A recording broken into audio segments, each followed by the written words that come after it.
Mwandiki MUKARU ruhonge-ini rwa waki wa nyumba Charles Hinga kinyirie mbere ya kamiti ya bunge igie waki wa manyumba gutariria wagiriru na uigiririku wa thoko itiganite na iria ithiite na mbere gwakwo ni thirikari nene bururi-ini kurumirira nyingi ciacio gukorwo itiganiirio ni onjoria na thengia wa gukorwo ciarikiriirie gwakwo.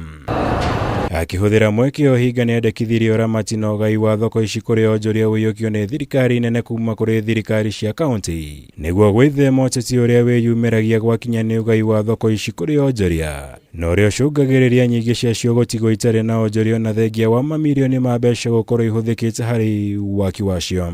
You find that the markets traders leave the main market and then they still go back to the road. This is because of lack of enforcement. The question is, who between national government and the county government should take up the responsibility of enforcement? We believe that national government should take over the responsibility of enforcing so that we remove the local politics from this particular matter. Otherwise, we're going to spend billions of shillings on these markets and they are not still going to be optimally used. Higorio kumagaretio ni mwandiki MUKARU ruhonge-ini rwa miako Joera Rumonyang ni athingiriirio gutariria wagiriru wa thoko ya Githurai. Neria abunge ya kamiti no merega gucera na magikora ndiakinyaniirie ikiro itiganite ta gwikirwo dirisha njiganu cioro hamwe na magi. We visited the market and we saw that you have no ventilation in the market whatsoever. There were no windows. You only provided windows in the shops. That's where you had open glass where you could open the window. So the grills were there, but no windows. The issues about ventilation will be addressed. I've asked my team to make sure that those things are addressed, including the issues of the doors being warped because we have not paid the final certificates. So it means all those things are going to come into the snag list and they will be, the contractor will have to make good.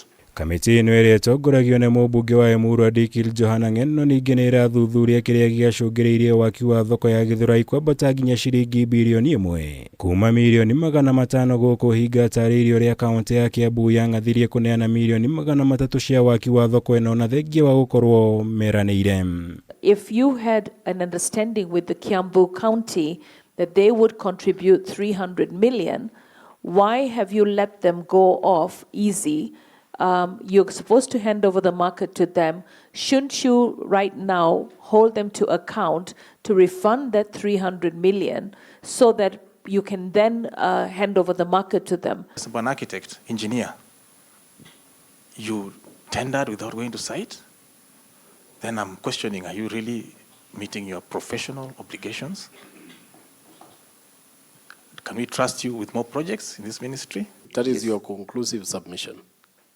72,000 per square meter.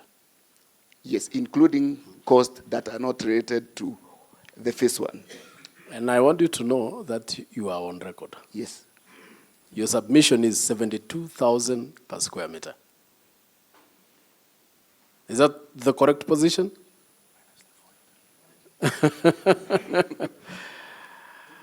Why are you doubting yourself again? Now, if you look at the walls in these particular markets, in most of those walls, they're being designed as soundproof walls. Why do you need a soundproof wall in a market? Tell us, what do you want us to do? Girivotera Kameme TV, Jitagomora, Wagunyam.